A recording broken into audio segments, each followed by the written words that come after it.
Зяасан бацхан уу 48 улс 48 түүх зураг бичлэгийн 3 дахь дугаар эхлэхэд бэлэн болсон байна. За энэ удаагийн дугаараар 23 дахь удаагийн дэлхийн арга шалралт тэмцээнийг хамтран зохион байгуулагч Мексикийн нэгдсэн улс. Албан ёсоор бол Мексикийн нэгдсэн улс гэж явдаг. За Мексиктэй зохион байгуулагч байгаа учраас энэ удаагийн 3 дахь дугаарыг болж сонголоо. За тэгээд өнөөдрийн дугаарын гол түүх, гол story болвол Мексикийн хөл бөмбөгийг өнөөдрийн ярих түүхгүйгээр төсөөлхийн аргагүй. За зөвхөн Мексикийн хөл бөмбөг гэхгүй Мексикийн спорт гэлгүүгээр хөл бөмбөг гэдэг спортыг дэлхийн аварга гэдэг энэхүү гайхалтай түүхтэй том тэмцээнийг өнөөдрийн сэдэв болох Azteca цэнгэлтэхгүйгээр төсөөлхийн аргагүй юм аа. За Azteca цэнгэлтэх бол одоо маш олон түүхтэй, үнэхээр гайхалтай, домогт одоо юм хөл бөмбөгийн сүм дууган гэж одоо хүртэл одоо нэрлэдэг ийм одоо байгууламж юм цэнгэлдэх энэ бол зүгээр нэг хөл бөмбөгийн цэнгэлдэх биш юм аа гэж одоо тодорхойлсон байдаг. За энэ тэгээд өнөөдрийн дугаараар бол Azteca цэнгэлтэхийн талаар хэлүүлээ. Ярилцгаанаа. Сайн байна уу? Пипбакаас явж гин. Таны захиалах хүрээлт ирлээ. Та гэртээ байна уу? Би жоохон ороодохоор байна. PP box төлдөжгүй.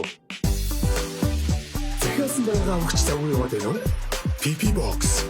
Таны шинэ 24 долоо хаяг. За мэдээч 48 уус 48 түүхийн цуврал бичлэг маань ивент итгэгчид болон одоо та бүхэн буюу үзэгчид маань байхгүй болвол явахгүй. За тэгээд албан ёсны ивент итгэгчээр Pickback, Freshback болон өнөөдрөөс эхлээд Asahi Super Dry ажиллахаар болсныг дуулгахад таатай байна. За Pickback-ийн хувьд бол та бүхэн одоо Монгол орон даяар байрсан 200 шиг PP box-ыг ашиглаад хот дотор болон орон нутгийн хүргэлтэд шийдэх боломжтой. За тэгээд гэртээ байхгүй үедээ эсвэл хаяга тодорхой одоо хэлмээргүй байгаа үедээ бол өөртөө хамгийн ойрхон PP box-то одоо хүргэлтүүдэд авах боломжтой, хүргэлтүүдийг хүргэж өгөх боломжтой байгаа. Тэгээд 24 цаг 7 хоног ажилдаг байгаа. За Freshback-ийн хувьд бол одоо хоол, фреш хүнс, хоолны бэлдэц, мах, бөөнди зэрэг ангиллуудын бүтээгдэхүүнүүдийг нэг дороос өргөн сонголтоогоор хаанаас ч хүссэн газараа энгийн болон шуурхай үргэлтээр сонгон захиаж авах боломжтой одоо платформ байгаамаа. Тэгээ Монголдо бол одоо хамгийн том дид бүтцтэй платформ байгаа. Тэгээ бүх одоо үргэлжлэлийн бараа бүтээгдэхүүний нэг дор багтаасан юм платформ байгаа.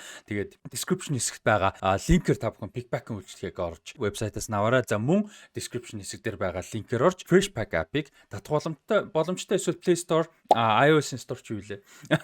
App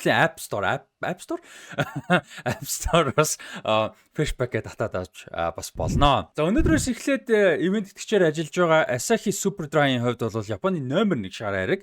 За тэгээд сонирхолтой нь Asahi Super Dry бол одоо City Football Group-тай байгуулсан хамтралын өрөөнд Монгол хэрэглэгчдэд зориулсан урамшууллын хөтөлбөрийг бол зарлаад байгаа. За тэгээд Asahi Super Dry-ыг худалдан авсан баримтаа бүртгүүлээд Manchester City-гийн тоглолтыг үзэх эрхийг одоо хожих боломжтой байна.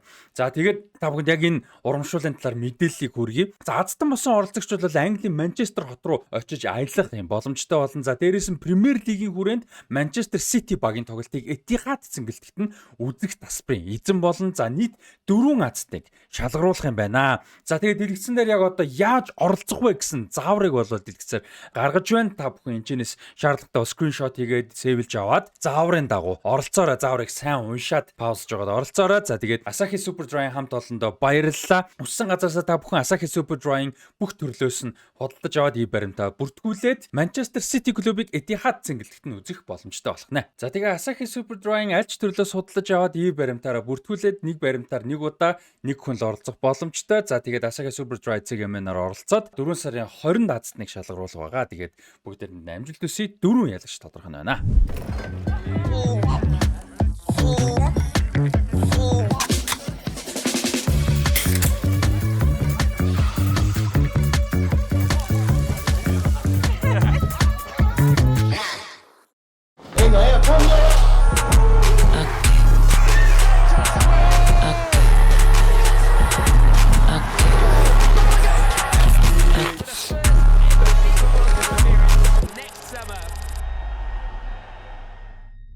За Azteca домогт Azteca цэнгэлтийн талаар хэдүүлээ ярилцъя. За анх бол Мексик талбайда дэлхийн аваргыг зохион байгуулах мөрөөдөл бол байсаар ирсэн байдаг. За тэгээд 58 онд дэлхийн аваргыг зохион байгуулах эрхийн төлөө өрсөлдөх санаа байсан боловч одоо тухайн цаг үедээ бол арай бэлэн биш байсан гэж үзээд Шведд бол өрсөлдөөгүй. Тэгээд Швед 58 оны дэлхийн аваргыг өрсөлдөгчгүйгээр зохион байгуулах эрхийг авсан байдаг. За тэгээд 60-аад он гэхэд бол одоо хүлээлт үүсчихсэн байсан, боломж нь арай бас тодорхой хэмжээнд бүрдчихсэн байсан нөхцөл байдлууд бол дээрдсэн байсан. За тэгээ 1960 онд сонгогдсон Мексикийн хөлбөмбөгийн холбооны ерөнхийлөгч Гиермо Каньедо хэлсэн байдаг. За Мексик бол одоо зүгээр нэг дэлхийн аваргыг зохион байгуулах биш, түүхэнд хамгийн гайхалтай дэлхийн аваргыг зохион байгуулж, хүмүүсийн үзэж байсан хамгийн гайхалтай шоуыг зохион байгуулж, хост хийх тийм ээ. Ийм зорилготой байгаа. Үүний тулд хүн төрөлхтний харсан, спортын харсан хамгийн гайхалтай цэнгэлдэх бол бидэнд хэрэгтэй гэж болол ярьсан байдаг. За тэгээд өөрөө тухайн үедээ бас харьцуулахдаа Бразилчууд одоо Маракана гэж гайхалтай цэнгэлдэхийг бол барьсан би очиж үзсэн.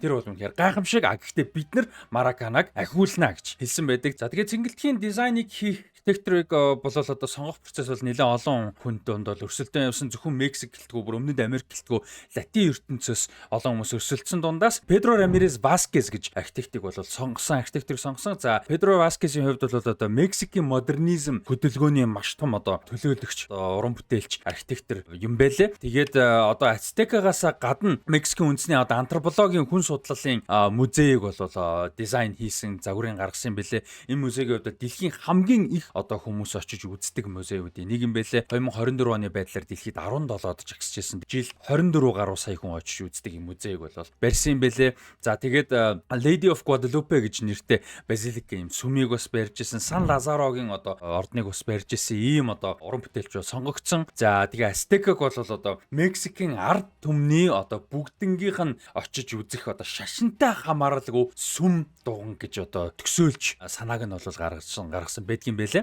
За тэгээ өөрөө хэлсэн би бол архитектурт бол одоо хэдийгээр хайртай, маш их одоо пашнтай те итгэл үнэмшилтэй ч гэсэн би хөл бөмбөгт илүү хайртай гэж бол хэлсэн байдгийн байлээ. Тэгээ дээрэс нь энэ шаардлагууд нь бол маш өндөр байсан. Тэгээ тэр хэмжээнд хүрнэ гэдэг бол маш хэцүү зүйлээ гэж бол яриа өгчсэн байт юм байлээ. За тэр шаардлагууд нь гэх юм бол одоо Куякан гэж одоо хэсэгт бол газарт яг Мехико хотын Куякан гэдэг хэсэгт бол баригдсан. За тэгээд яг шаардлагууд нь гэх юм бол дор хаяж 100,000 үзэгч юм багтаамжтай, гайхалтай уур амьсгалыг бүрдүүлэх боломжтой. За тэгээд Фрида Калио одоо хөлбөмбөг тоглож өссөн Мексикийн хамгийн алдартай уран бүтээлчдийн нэг Фрида Калиогийн одоо гайхалтай зургуудаас илүү үзэсгэлэнтэй одоо байх ёстой гэж ийм шаардлагуудыг бол тухайн үеийн Мексикийн хөлбөмбөгийн холбооны ерөнхийлөгч Гиермо Каньедо тавьсан байдгийн байна. За тэгээд Azteca гэж нэрийг бол маш сонирхолтой. Мексикийн ард түмнээс санал хураасан. За тэр санал хураалтаас бол одоо Антонио Васкес Торрес гэж одоо фэн бол фанат бол өгсөн Azteca гэж нэр нь бол сонгогдсон. За Azteca гэдэг нэр бол бас өөр хүмүүс өгсөн байсан ч хамгийн түрүүнд Azteca гэдэг нэрийг өгсөн. Одоо хүн нь Антонио Васкес Торрес байсан учраас энэ нэрийг бол сонгосон байдгийн байна. За яг Azteca гэдэг нэрийг сонгосон гол шалтгаан нь бол мэдээж Мексик улсын одоогийн газарнуудыг за тэр дундаа Мехико Сити буюу Мехико хот бол одоо хуучин Ацтекийн гүрэн Ацтек үндэстний бол одоо маш том соёлын түүхийн юм төв байдаг учраас энэ нэрийг сонгохоор болсон юм байна. За тэгээ архитектор Васкес маань бол Рафаэл Михарес Асерека гэж хүнтэй хамтарч бол одоо энэ ажлыг бол хийхэр болсон. За Рафаэл Асерекагийн хувьд бол зураач хүн байсан. За тэгээ энэ хүний бол одоо зургийн дизайнууд те энэ гоё юм дээр нийлүүлж өөргөө архитекторын чадрыг нийлүүлж хийхэр болсон юм байна. Тэгээд энэ хоёр хамт бол одоо гараад Өмнөд Америк болон Европоор бол явж бүх одоо домогт цэнгэлтгүүдийг бүгдийг үзсэн юм байна. Мараканаг судалсан, Англид очиж Вемблиг, Италид очиж Сан Сирог, Испанд Барселонад очиж Камп Ноуг, Мадридд очиж Сантьяго Бернабеуг бүгдийг судалж, бүгдээрингийн сул талуудын тэмдэглэж авч, давуу талуудын тэмдэглэж авч бол ингэж маш урт хугацааны бас судалгааг бол хийсэн. За тэгээд ажил нь бол 1961 онд эхлэх хуваартай байсан боловч одоо өстой жинхэнэ нөгөө ханан тулна гэдэг шиг чулуунд тулсан Васкес. За тэгээд баригдах өстой газар нь бол одоо маш хатуу хүнд юм барихад бол юм чанга хатуу нөхцөлтэй газар бол байж тарсан. За тэгээд тэнцэнээс бол одоо 64,000 м2 газраас 180 сая килограмм чулууг холдуулах юм шаардлага бол гарсан. За тэгээ энэ ажлыг бол 10 архитектор яг доор нь давхар 10 архитектор, 17 техникийн ажилтан, 35 инженер болон 800 одоо яг хүнд ажил хийж байгаа хүмүүс өдөр тутам ажиллаж одоо жил гарангийн хугацаанд ажилласны эцэст. За тэгээ дээрэс нь одоо эцсийн үр дүнд маш их динамитаар дэлбэрэлт хийж чөлөөсний эцэст 1962 оны дундуур бол барилга яг эхлэх боломжтой болсон байт юм байлээ. За тэгээд Канедогийн анхны төлөвлөгөөгөөр бол тухайн цаг үедээ 95 сая песо Мексик песогоор бол одоо төсвийг бол гаргасан байсан. Тухайн цаг үед 1966 он энэ бол яг дуусах үед шүү дээ. Нийлээд дуусахад бол 1966 оны үед бол 7.6 сая доллартай тэнцвүүц юм дүн байсан. 66 оны 7.6 сая доллар шүү дээ. Одоогийнхоор бодох юм бол 76 сая доллар ийм төсөвтэйгээр хийжсэн юм бэ лээ. Гэхдээ яг энэ барилга дуусаад яг цэнгэлдэх ашиглалтанд орж нээлтийг хийж яхад бол 200 сая песо бол давтгсан байсан. Тэгээ харах юм бол 150 гаруй сая доллараар бол төсөв даваад 150 гаруй сая доллар болоод явцсан байсан гэсэн үг тухайн цаг үед нь. За тэгээ 1970 оны дэлхийн аваргыг зохион байгуулах эрхийн төлөө бол Канедо маш идэвхтэй өрсөлдсөн. Өөрөө маш одоо харизматай хүн байсан, маш гоё харилцаатай хүн байсан, маш одоо хөдөлмөрч хүн байсан. За тэгээд олон улсын одоо энэ FIFA-гийн болон бусад үйл ажиллагаа, янз бүрийн конгресс одоо үйл ажиллагаанууд дээр бол одоо маш идэвхтэй ингэж бол явж лоббидэж ингэж байсан. За тэгээд 70 оны дэлхийн аваргыг зохион байгуулах эрхийн төлөө өрсөлдөх одоо санаатай байсан Австрали, Колумб, Япон, Перу гэсэн улсууд бол бүгдээрээ болсон. За тодорхой хэмжээнд Канедогийн идэх харизма бол одоо энэ улсуудын зохион байгуулах эрхийн төлөө өрсөлдөх санааг бол дарсан гэж ярьдгийн байлээ. Гэхдээ мэдээж ганц тэрнээс усан гэж энэ улсууд бол мэдээж зарлахгүй ойлгомжтой. За тэгээ 1964 онд Токио хотод болсон олон улсын хөлбөмбөгийн холбооны конгрессээр бол ганц Аргентинтэй өрсөлдсөн. За тэгээд саналыг бол илүү их саналыг Мексик авснаар 1970 оны дэлхийн аварга шалралт тэмцээнийг Мексик зохион байгуулахаар болсон. За тэгээд дээрэс нь одоо тухайн цаг үедээ анхны одоо Өмнөд Америк эсвэл Европоос өөр твийн ус зохион байгуулахаар болсон удаа нь бол тэр байсан.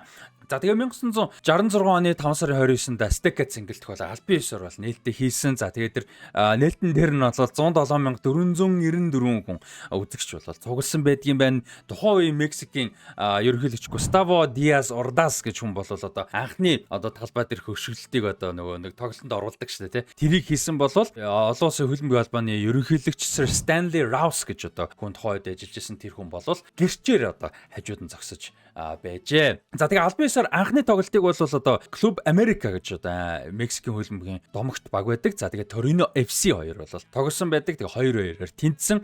За тэр тоглолтын одоо энэ домогт цэнгэлтийн анхны голыг бол Бразил тоглогч Arlindo dos Santos гэж тоглогч бол хийсэн байдаг. За тэгээ хоёр дахь голыг мөн Бразил тоглогч Jose Alves гэж тоглогч хийсэн байжээ.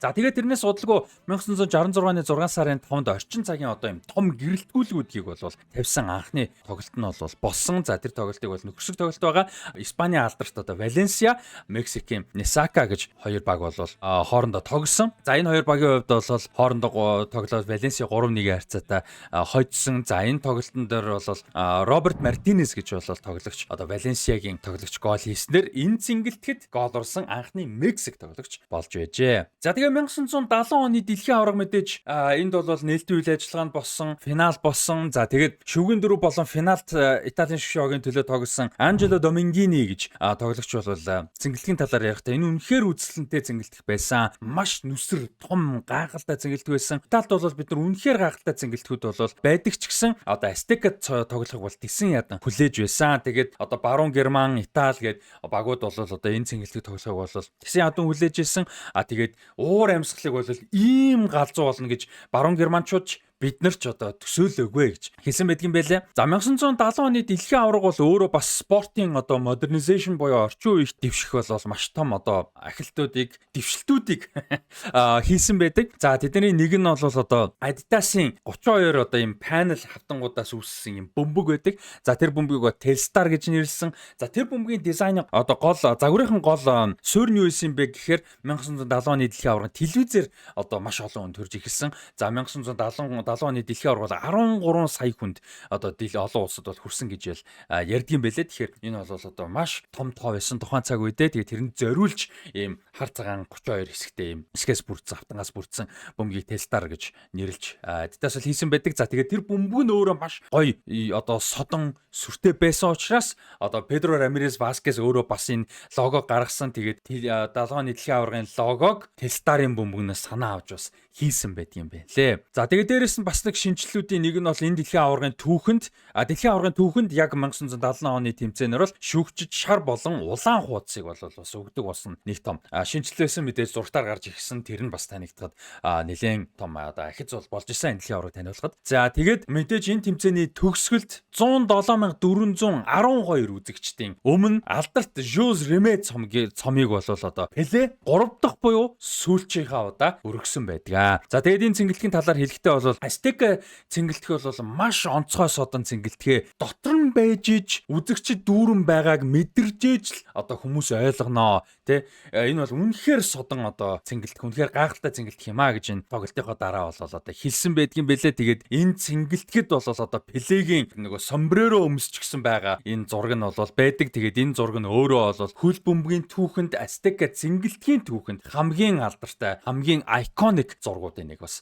болсон байдаг. За мөн 70 оны дэлхийн аваргын Бразилийн бүрэлдэхүүний гол тоглогчдын нэг 70 оны финалийн хамгийн iconic, хамгийн супер голуудын нэгийг оруулсан баруун зүгүүрийн амлагч Карлос Альберто бол одоо энэ финалийн талаар хэлэхдээ бол энэ финалийн тоглолтын уур амьсгал, дуу чимээ бол үнэхээр гайхалтай, итгэхийн аргагүй юм одоо супер бол байсан. За тэгээд бүх одоо Мексикт байгаа бүх уур амьсгал тэр чигээр Бразилд байгаа юм шиг л одоо нутагтаа тоглож байгаа юм шиг л юм гайхалтай төсөөлхийн аргагүй ийм уур амьсгал байсан. За тэгээд дээрэс нь үгээрч одоо гой тодорхойлж би хэлж бол өөрөө чадахгүй байна гэж Карлос Альберто бас хэлжсэн байдгийн байна лээ. За тэгээд Пелегийн талаар одоо энэ домогт Пелегийн талаар бас нэг сонирхолтой Таркизио Бурник гээд тал хамгаалагч ярилцлага өгсөн байна. Пелегийн талаар. Бид нар өөрсдөө болон би өөртөө Пеле бол бид нартай л адилхан одоо яс арис мах туснаас бүрдсэн энгийн хүн шүү дээ. Бид нар бол одоо адилхан гэж тэгж ойлгож өөрсдөө итгүүлж талбайд гарч ирсэн. Гэтэ бид буруу байсан гэж. Ингэж бол хийсэн байдгийн байлээ Таркизио Бурник гэж тоглогч. За тэгээд энэ тоглолтын дараахан ер нь энэ дэлхийн аварга дуусны дараахан бол Канедо ажлаа хүлээлгэж өгсөн Мексикийн хөлбөмбөгийн холбооны ерөнхийлөгч. За тэгээд өөрөө ч эргэн тойрны хөлбөмбөгийн холбооныхон Мексикийн хөлбөмбөгийнхэн ард түмэн дэлхийн хөлбөмбөгийн фанатууд бүгдээрээ бол одоо Канедогийн мэддэг хүмүүс нь тийм ээ.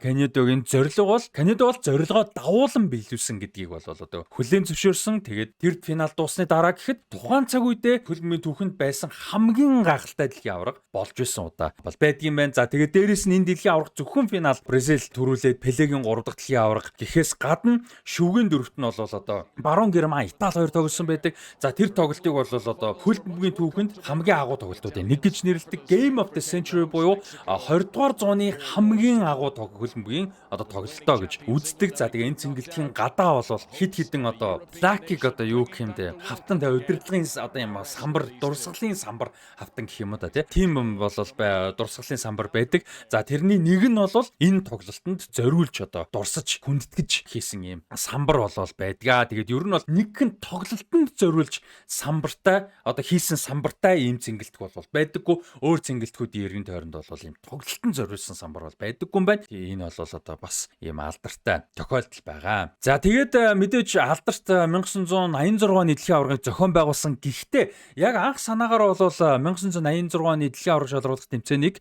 Колумбус зохион байгуулахаар эрхийг авсан байсан. 1974 оны 6 сард бол аль биесээр зарлцсан байсан. За гэхдээ 1982 оны дэлхийн аваргыг бол одоо 16-аас 24 багтаа болгож өөрчилж байгааг л зарлсан. За тэгээд тэр одоо өөрчилсөн өөрчлөлттэй холбоотойгоор бол одоо тухайн цаг үед эдийн засгийн бас хямралд ороод эхэлсэн байсан 80-аад оны ихэр Колумб. За тэрэн дээр нэмээд одоо 8 баг нэмэхэр болсон гэдэг мэдээлэлтэй холбоотойгоор л одоо 1982 оны 11 сард албан ёсоор одоо зохион байгуулж чадахгүй болсноо бол мэдгдсэн. За тэгээд тэрний дараа бол богинохон хугацаанд бас нэлээд сандрал явсан FIFA-д тэгээд 1983 оны 5 сард Мексик бол одоо албан ёсоор авралаар орж ирж зохион байгуулахаар бол болсон байдаг. За тэгээд 1986 дэлхийн аварга шалралт тэмцээн эхлэхээс 8 сарын өмнө 1985 онд бол одоо Мехико хотын эргэн тойронд бол одоо 8.1 магнитудын хүчтэй газар хөдлөлт болсон. За энэ нь бол тухайн цаг үед эдийн засаг бас нэлээд тааруу байсан. Хар тамхи наймаалдаг одоо зардаг одоо Колумбас дамжуулж зардаг өөрсдөө ч бас одоо тодорхой хэмжээнд зардаг ийм картелүүдтэй хийж байгаа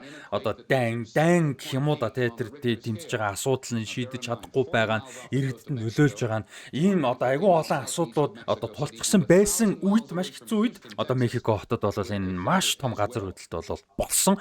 За тэгээд 5,000 хүний амь эрсдсэн ийм одоо хүнд нөхцөл байдал бол болсон. Гэтэл тэр дунд бол Azteca цэнгэлт яагаачгүй одоо галтуулын дэлхийн суурин дээр баригдсан байдаг. За тэр нь өөрөө энэ цэнгэлтгийн бас одоо маш том одоо юм онцлог зүйлүүдийн нэг учраас одоо тэрнийхээ ачаар гэх юм одоо энэ цэнгэлтг бол одоо ямар ч одоо аюултай юм дамажгүйгээр гэмтэлгүйгээр бол үлдсэн байдаг. За гэхдээ арт түмэн нөхцөл байдал бол маш хэцүү байсан. За гэхдээ энэ тэмцээнийг бол одоо зохион байгуулалт үргэлжлүүлэхийг бол шийдсэн. За гол зорилго нь яасан бэ гэхээр одоо сэтгэл зүйн хувьд одоо нэгдмэл байдал үүсгэх, уур амьсгалыг сэргээх те. За мэдээж тодорхой хэмжээний туризм одоо яг тухайд одоогийн шиг биш ч гэсэн туризм те орлогонд нэмэр болох одоо улсын одоо реклам болох те хүнд нөхцлөөс ч гэсэн бид нар том тэмцээнийг зохион байгуулж 24 улстай дэлхийн аваргыг зохион байгуулж те 16 жилийн дотор дахиж зохион байгуулж давж ингэж чаднаа дэлхийн хэмжээний одоо зохион байгуулалт менежмент ийм зүйл байж чаднаа гэдгийг харуулах нь бол одоо зорилгоо гэж бол хийхээр бол болсон байдаг. За тэгээд юу цэнгэлтгийн бол одоо Azteca цэнгэлтгийн гол дизайн бол юм 3 одоо давхраас бол бүрддэг. За тэр давхрын гол зорилго нь бол одоо дуу чимээг ингэж дамжуулж тараах бол байдаг. За тэгээд юм дуун хан бол үүсгдэг. Тэгээд одоо фэнүүд яг дуу чимээтэй галзуу үед бол 120 дециблийн одоо хэмжээнд хүртэл хүрэх ийм боломжтой бол байдгийн бэлээ. Дээрэс нь бол одоо ийм 1967 онд бол ийм одоо илүү гарч ирсэн ийм тааз хэсгийг бол яаж барьсан, нэмж барьсан. За тэрний гол зорилго нь юу гэхээр акустик одоо таг гэх юм уу да тий хэлбэрээр нь бодох юм бол энэ чинь савшиг штэ тий өнгөт яг юм акустик таг болгож юм зориултаа бол хийсэн. Тэгээд тэр гайхалтай одоо тэр амар дуу чимээ тэр таганд ойгоод буцаад талбар руу буюу зүлэг рүү ойх ийм зорилготойгоор бол хийсэн байдгийн байлээ. Инженерчлэлийн шийдвэр бол шийдэл бол байдгийн байлээ. За тэгээд тоглогчид одоо талбар руу гарч ирэхийн өмнөх одоо явдаг энэ түнэлийг бол юм маш урт гэрэл маш багтай харанхуу гэн чишин гэрэл багтай юм түнэлээр бол хийсэн байдаг. Тэг албаар юм сэрүүхэн түнлэг хийсэн байдаг. Тэгээд яг энэчнээс ингээд тоглолт руу гараад ирэнгүүт ингээд юм маш тод гэрэл рүү 110 мянган одоо галзуу үзэгчдийн дуу чимээр ингэж гарч ирэх энэ тийм том дуу чимээр гарч ирэх юм зорилготойгоор бол одоо инженер дизайныг нь бол Васкес хийсэн байдгийн байлээ. За тэгээ 1986 оны дэлхийн аварга бол маш олон одоо гайхалтай түүхүүд зүйлүүдээр алдартай. За тэр дундаа бол мэдээж Аргентины шок, Англитай шүгийн 8-д бол таарж тоглосон байдаг. За тэгээд энэ тоглолтоос хэдхэн жилийн өмнө бол Фалкландын дайм болчихсон байсан. За тэрнтэй холбоотой энэ одоо цувралг бичлэгийн маань эхний дугаарыг бас үзээрэй. Тэрэн дээр сонирхолтой зүйлүүд ярьсан байгаа. Яг энэ дэлхийн аварга энэ тоглолттой холбоотой зүйлс ярьсан байгаа шүү, сонирхоод үзээрэй. За тэгээд 1986 оны шүгийн 8, дэлхийн аваргын шүгийн 8-ын Англи эсрэг тоглолтод эхний гоолоо бол Марадона гараараа оруулсан байдаг. Тэгээд тоглолтын дараа хэвлэлийн баг хурлаар бол нөгөө яага бухны гар гэж ярьдаг вэ гэдгийг сонирхолтой харуулхад хэвлэлийн баг хурал дээр Марадона хийсэн байдаг. Тэр гоолын хатлаар асуухад жижигхэн хэсэг нь Марадонагийн толгоогоор, жижигхэн хэсэг нь бурхны гараар орсон юм а гэж хэлсэн байдаг. Тэгээд тэрнээс нь үүдээд энэ яриа саргаад энэ гол бол бурхны гар гэдэг нэртэй бол болсон байдаг. За тэгээд энэ гоолоос бурхны гар одоо гоолоос 4 минутын дараа Диего Марадона одоо 20 дугаар зууны хамгийн шилдэг гол хөлбөмбөгийн түүхэнд хамгийн агуу гоолуудын нэг гэж яригддаг гоолыг бол оруулсан. 60 м одоо гүйсэн Английн 6 тоглогчийг бол одоо хуурж ингэж бол одоо оруулсан юм гайхалтай гоолыг бол оруулсан байдаг. За тэгээд энэ тэмцээний финал бол мэдээж бас домогтой финал Аргентин баруун Германыг 3-2 харьцаатай хожсон. За тэгээд хамгийн сонирхолтой нь Azteca цэнгэлтгэд одоо хөл бөмбөгийн бүх цагийн хамгийн агуу хоёр тоглогч Пеле болон Марадона нар хоёулаа дэлхийн аваргын цомыг өргөж дэлхийн аварга болсон нь үнэхээр гайхалтай юм тохиолдол болж исэн. Энэ хоёр дэлхийн аваргыг өргөсөн цорын гац цэнгэлтэг нь одоо Azteca болсон юм аа. За тэгээ мэдээж Криштиано Роналдо, Лионел Месси хоёр гарч ирээд тэр хоёр гайхалтай энэ түүхүүдийг амжилтуудыг бүтээхээс өмнө бол хөл бөмбөгийн түүхэнд хамгийн агуу тоглогчд гэж номер 1 2 Марадона юу, Пеле юу гэж ярьдаг байсан. За араас нь Пушкаш, одоо хин бэ Ди Стефано, Зинедин Зидан, Йохан Кройф, Франц Бекенбауэр гэдэг ингээд яриад бол явдаг байсан. Тэрийг бол одоо цагт мэдээж өөрөсөн. Гэхдээ тэр үед бол Марадона, Пеле хоёр нэг цэнгэлтэд хоёулаа дэлхийн аварга болсон байна гэдэг бол яг Пелегийн 3 дахь Марадонагийн анхных гэхдээ хоёулаа дэлхийн аварга болсон байна гэдэг бол үнэхээр гайхалтай мөч байсан. За тэгээд 86 оны дэлхийн аварга шалралт тэмцээнийг Мексик бол одоо энэ одоо аимшигтай гамшигын араас зохион байгуулж амжилттай зохион байгуулж үнэхээр супер дэлхийн аварга босон нь бол дэлхийн нүдэн дээр бол маш амжилттай байгаа нь харагдаж те үнэхээр гайхалтай маркетинг болж одоо аюулгүй дэлхийн том үйл ажиллагаануудыг асуудалгүй зохион байгуулж чадах юм а. Ялангуяа тэр хүн юмны араас чадах юмаа гэдгийг үнэхээр гайхалтай харуулсан байгаамаа. За тэгээд өөр бас одоо олон сонирхолтой зүйлүүд бол мэдээж Azteca цэнгэлтгэд босон байдаг. За нэг нь бол боксинг спортын түүхэнд хамгийн олон үзэгчид одоо тасалбар төлж үзсэн үзэгчтэй тоглолт бол одоо юу яасан байдаг? 1993 онд Хулио Сезар Шавес Грег Хаугентай тулалдсан энэ Мексикийн боксинг тулаан бол 132 мянган үзэгч одоо төлбөр төлж такс төлж тасалбартаагаар орсноор бол одоо рекордыг тогтоосон байдаг. За энэс илүү олон үзэгчид үзсэн ганцхан боксинг тулаан байдаг. За гэхдээ тэр нь бол одоо үнэгүй тулаан байсан байдгийн байлээ. Тэгээд одоо бол олон улсын хөлбөмбөгийн холбооны эмэгтэйчүүдийн хөлбөмбөгийн дэлхийн аварга шалруулах тэмцээн гэдэг тэмцээн болж байгаа. За тэрнээс өмнө бол одоо Female Football Championship гэдэг эмэгтэйчүүдийн хөлбөмбөгийн аварга гэдэг нэртэй тэмцээн бол явдаг байсан. За энэ тэмцээний бол одоо 71 онд тусан хувилбарт нь 71 оны эмэгтэйчүүдийн хөлбөмбөгийн аварга тэмцээнд бол Мексикийн шигшээ багийг Дайны шигшээ баг одоо финалд Azteca цэнгэлтгэд хожиж төрүүлсэн байдгийн байлээ. Тэр тоглолтод 110 мянган үзэгч одоо ирж үзэж байжээ. Тэгээ эмэгтэйчүүдийн хөлбөмбөг ер нь 19-р зууны сүүл 20-р зууны ихээр маш одоо хурдтай хөгжижсэн боловч одоо бүр зохион байгуулалтаар ялангуяа Английн хөлбөмбөгийн холбооноос одоо бүр хуульчилж хорж боосон болвол байдаг. За тэгээ ер нь бол хөгжих боломж нь байгаа үед эмэгтэйчүүд хөлбөмбөг ямар хурдан ямар одоо үр дүнтэй хөгжижсэн бэ гэдэг нэг жишээ нь 1971 онд Azteca цэнгэлтгэд эмэгтэйчүүдийн цомын финалд 110 мянган үзэгчид үзэж одоо талбайн зохион байгуулагчид Мексик болон Дайны шиг шоуг тоглож Дайн төрүүлж байсан удаатай. Тэгэхээр Дайн дэлхийн аварга төрүүлжсэн гэж тухайн цаг үед бол хэлж болохоор байгаа. За тэгээд дэлхийн аваргын түүхэнд маш нэг сонирхолтой. Дэлхийн аварга 22 удаагийн дэлхийн аваргын түүхэнд хамгийн олон үзэгч үзсэн цэнгэлтгэд хамгийн олон үзэгч үзсэн 10 тоглолтын 6 Estadio Azteca байдаг. За тэгээд Estadio Azteca-гийн хувьд бол одоо FIFA-гийн 4 өөр тэмцээнийг зохион байгуулсан цорын ганц цэнгэлдэх бол байдгийн байна. За тэр нь бол дэлхийн аварга 20 хүртэлх насныхны дэлхийн аварга, 17 хүртэлх насныхны дэлхийн аварга болон Confederations Cup гэсэн 4 тэмцээний дөрвөлийг зохион байгуулж байсан байдаг. 1999 оны Confederations Cup-ийн финалд Мексик Бразилийн шгшөөгийг 4-3 харьцаатай бол буулгаж авсан байдаг. 110 мянган үзэгч бол цугласан байдаг. За энэ цом өөрөө Мексикийн хөлбөмбөгт маш ач холбогдолтой юу вэ гэхээр энэ бол FIFA-гийн анхны цом. За өмнө нь бол Gold Cup тэмцээн бол хэд төрүүлжсэн байдаг. За Gold Cup бол ТV аварга гэж хэлж болно. Төв хойд Америкийн бол одоо аваргын шалруулах тэмцээн байдаг. За тэнд бол фаворитууд байдаг тийм ээ. Мексик бол Америк юм уу, Канада, Коста Рика, Ямайк гэдэг ч юм уу, Хайти энэ улсуудаас бол хөлбөмбөгийн түүх, соёл, чанар бол хамаагүй илүү учраас олоодаа төрүүлсэн байдаг. За харин FIFA-гийн тэмцээн 1999 онд өөртөө зохион байгуулаад төрүүлсэн сонирхолтой. За дээрэс нь энэ тоглолтоос өмнө бол 8 удаа Мексикийн шгшээ баг Бразилтай тоглохдоо нэг ч хожоогүй 7 хожигдож нэг тэнцсэн байсан бол талбайдаа зохион байгуулсан Confederations Cup-ийн финалд Бразилтай таарад бол одоо анхны хожлоо Бразилийг 3-1 харьцаатай биш уучлаарай 4-3 харьцаатай бол хожиж буулгаж авсан бол байдаг. За тэгээ энэ тоглолтын сонирхолтой нь одоо эсрэг багт бол гарааны давтлагчор нь Роналдиньо гарч ирсэн байдаг. За бас нэг юм сонирхолтой зүйл бол байдаг. За энэ цэнгэлтг бол зөвхөн хөлбөмбөгөөр бас хязгаарлагдахгүй. За энэ цэнгэлтгэд Майкл Джексон 5 удаа бүх билет нь sold out буюу одоо бүх нэгч билет суул үлдэлгүй тоглолтыг бол 5 удаа Майкл Джексон хийсэн байдаг. Ирландын алдарт хамтлаг U2, за юуны Beatles-ийн алдарт гишүүн Пол Маккартни, Элтон Джон, Хуан Габриэл болон одоо Пласидо Доминго, Хосе Каррерас, Лучиано Паваротти одоо 3 одоо гайхалтай тенор оперын дуучдаас бүрдсэн The Three Tenors гэж одоо хамтлаг юм да тийм ээ.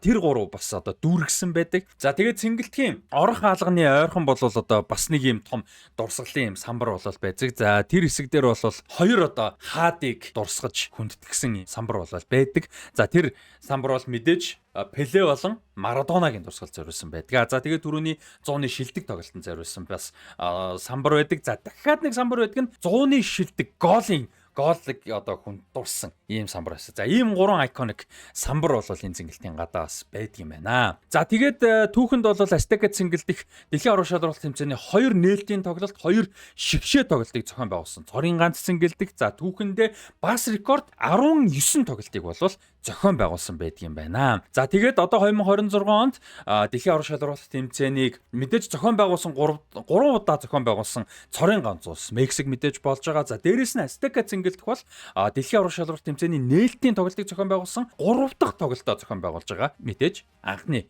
улс одоо 2 нь ч анхных байсан. Одоо ингээд 2 нээлт 2 финалыг хийсэн анхных байсан бол ингээд 3 нээлтийг хийж байна. 1970, 1986 болон 2026 онуудын нээлтийн тоглолтуудыг хийх нэ. За тэгээ одоо бол энэ цэнгэлтгийг бол нөгөө нэг сүнсийн одоо яахгүйгээр алдахгүйгээр орчин цагт нийлүүлж техник талаас үдэгчд ирэх тухтай, тав тухтай байдал гэдэг ч юм уу маш олон талаас тэгээд юм супер одоо шинэ LED гэрлийн систем гэх мэт олон шинжилтүүдийг бол яг энэ хийх процесс нь бол одоо ер нь дуусах шатандаа бол орж байгаа. За тэгээд Azteca гэж одоо хөл бөмбөгийн гайхалтай ариун дагшин энэ одоо сүм гэж хэлж болохоор те ийм одоо зүгээр нэг цэнгэлдэх гэхэд одоо багтахаар гайхалтай цэнгэлдэх бол 3 дахь удаага нээлтийг бол хийх нь байна. Тэгээд Azteca цэнгэлдэхийн талаар story сонирхолтой байсан гэж найдаж чинь. Тэгээ хэдүүлээ одоо үргэлжлүүлээд 2026 оны дэлхийн аваргаар Мексикийн шигшээ баг ямар одоо нөхцөл байдалтай ямар төвхтө орж ирэх гэж байгаа юм бэ гэдэг талаар ярилцээ. Тэгээ Azteca цэнгэлтгийг бол би хувьдаа энэ насандаа өөрийн биеэрээ одоо үзчихсэн да гэж боддог цэнгэлтгүүдийн нэг. За тэр дунд нь Maracanã байж Бразилийн энэ Estadio Azteca байж. За тэгээ Аргентины La Bombonera цэнгэлт гэж Boca Juniors багийн цэнгэлт тийм ээ. За тэгээ Camp Nou Barçaгийн ялангуяа одоо уг нь одоо энэ хийж байгаа том 1.5 тэрбум еврогийн шинжил хийж байгаагаас нь өмнөх Camp Nou-г нь үдсэн бол гэж боддог. Гэхдээ одоо харамсалтай чадахгүй. Гэхдээ үүсэх боломж мэдээж гарах бах.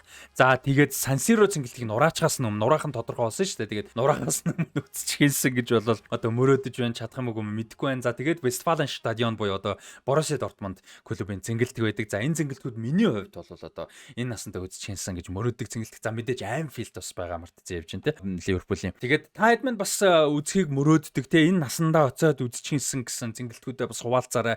Ямар тоглолтын цэнгэлтэх бас байх вэ те. Одоо Azteca бол нэг клубын гэхээс илүү, нэг улсын гэхээс илүү ерөөсөө дэлхийн аварга хөл бөмбөг гэдэг зүйлтэй бол үнэхээр салшгүй холбоотой юм гайхалтай домогтой цэнгэлтэх байгаамаа. Тэгээд тийм болохоор өөрсдийн бас одоо тэр мөрөөдлүүдэд хуваалццгаар эсвэл үдсийн одоо туршлага мэдрэмж түүх байгаа бол бас хуваалцвал бас гоё шүү дээ тий. Гой гой цэнгэлтэд тоглолт үтсэн хүмүүс мэдээж бас байгаа байх. За тэгээд дараагийн хэсэг рүүгээ орцгоё.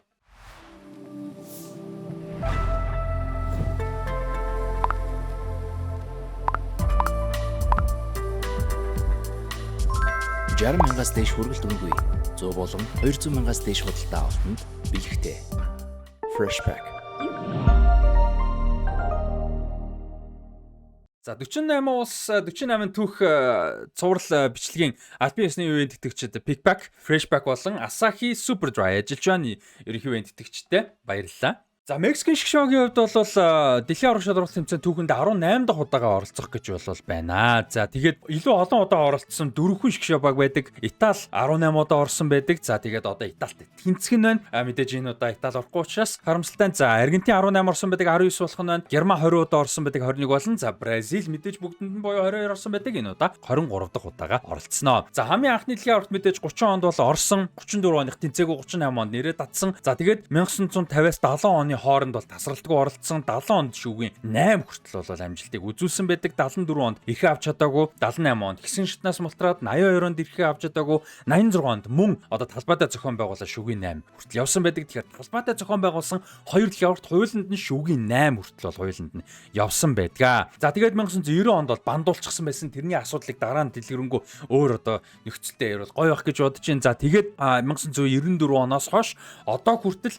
нэг ч дэлхийн аварга алгасаагүй бол эрхээ авсан. За бас сонирхолтой нь 1997-94 оны дэлхийн аваргаас 2018 оны Орос тусан дэлхийн аваргын хооронд нийт 7 дэлхийн аваргын хугацаанд бүгдэнд нь одоо хэсгийн шатнасаа гарсан. Гэхдээ бүгдэнд нь шүүгийн 16-д мултарсан. Ийм бол амжилтыг үзүүлсэн байдаг. За харин харамсалтай нь 2022 онд бол хэсгийн шатнасаа мултарсан. Тэгээд өмнө нь шүүгийн 16 дандаа мултардаг байсан бол 22 онд хэсгийн шатнасаа мултарсан. За өмнөх 2 зохион байгуулсан түүхийг харах юм бол энэ удаад хэсгээсээ гараад шүүгийн 8 хүртэл явах одоо түүхийн давтамж бол байна. Хэр боломжтой хоо гэдэг мэдээж бас харъя. За энэ удаагийн дэлхийн аврагт бол Хавьер Агире дасгалжуулагчтайгаар бол оролцож байгаа туслахуудын нэгээр бол Мексикийн хөлбөмбөгийн домогт тоглогч Рафа Маркес орж байгаа. За туслагч дасгалжуулагчдын бүрэлдэхүүнд ажиллаж байгаа энэ бол бас сонирхолтой бүрэлдэхүүн бол байгаа. За Мексикийн шгшөөгийн төлөө дэлхийн авраг шалралт тэмцээний хүрээнд хамгийн олон гол оруулсан 2 тоглогч байдаг. За тэр бол Луис Эрнандес болон Чичарито байдаг. За Чичаритогийн хувьд бол 3 дэлхийн аврагын хүрээнд нийт 4 голыг бол оруулсан байдаг. За харин Луис Эрнандесийн хувьд бол 1998 онд 4 голыг бол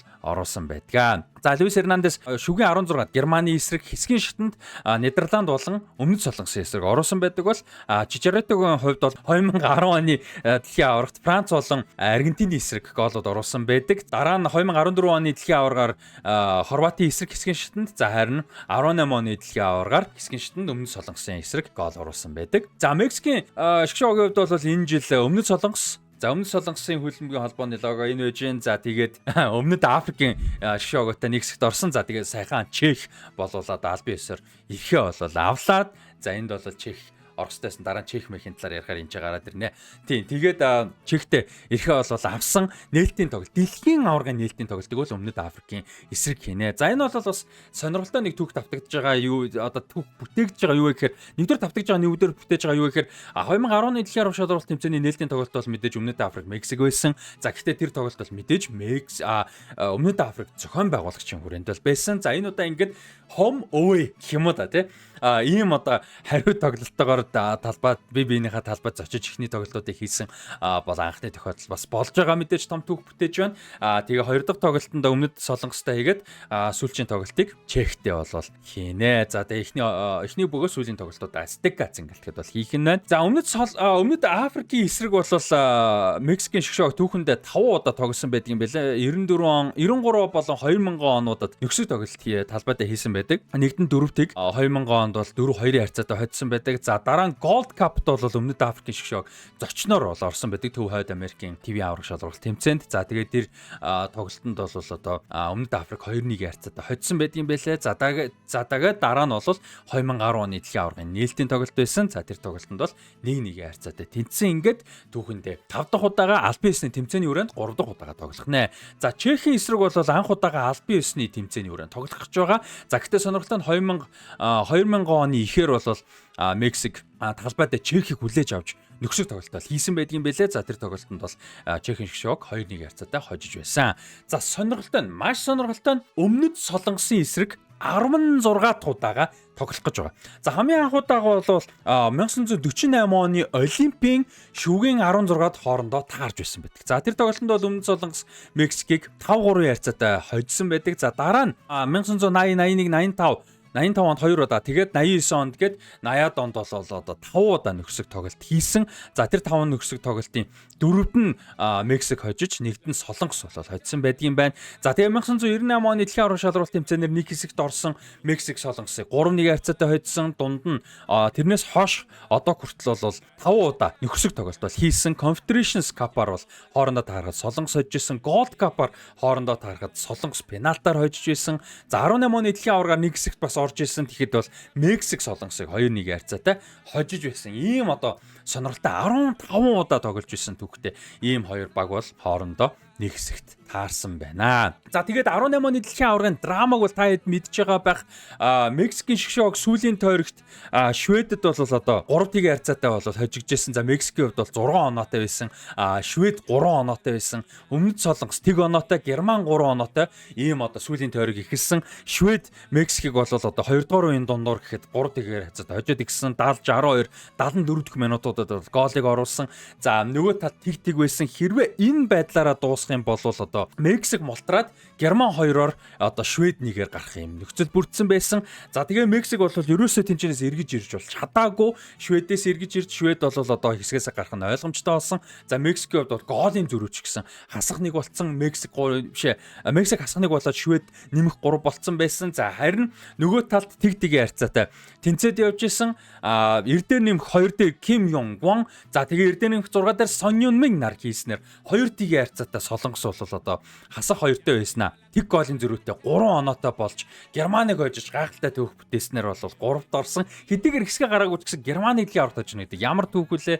Тэгээд Герман мөн одоо аварга хамгаалж байсан, цомоо хамгаалж байсан Герман өмнөд Солонгост нэмэлт цаг дээр хожигдсноор 3 оноотой гэхдээ хасах 2 голтойгоор 4-т ороод за хамгийн гол нь энэ тоглолтын үр дүнгийн ачаар Мексик 2-оор болоод хасах 1 голтой 2-оор хэсгээсээ гарсан бол одоо маш том түүх бол болсон байдгаа. За ингээд одоо Мексикчууд бол солонгосчуудад маш их баярлсан ийм уур амьсгал бол бүрдсэн байдаг. Тэгээд энэ удаа хоорондоо тоглоход бол тэр гоё уур амьсгал нь бас дахид сэргэнэ гэдэгт итгэлтэй байна. За тэгээд ерөнхийдөө тэтгэгчээр ажиллаж байгаа Pickback, Freshback болон Asahi Super Dry-ийн хамт олондоо маш их баярлалаа. За тэгээд Asahi-гийн хувьд бол одоо Manchester City-г Этихад цэнгэлэгт нь очиж үзэх одоо ийм гоё шагналын эзэн болох 4 азныг бол тодруулах юм байлээ шүү 4 сарын 20-нд. Тэгээ тэрнээс өмнө амжаад Asahi Super Dry цэгийн сайтаар ороод идэвхтэй оролцоогоор Asahi Super Dry шар айргийн аль ч төрлөөс нь худалдаж аваад баримтаа бүртгүүлээд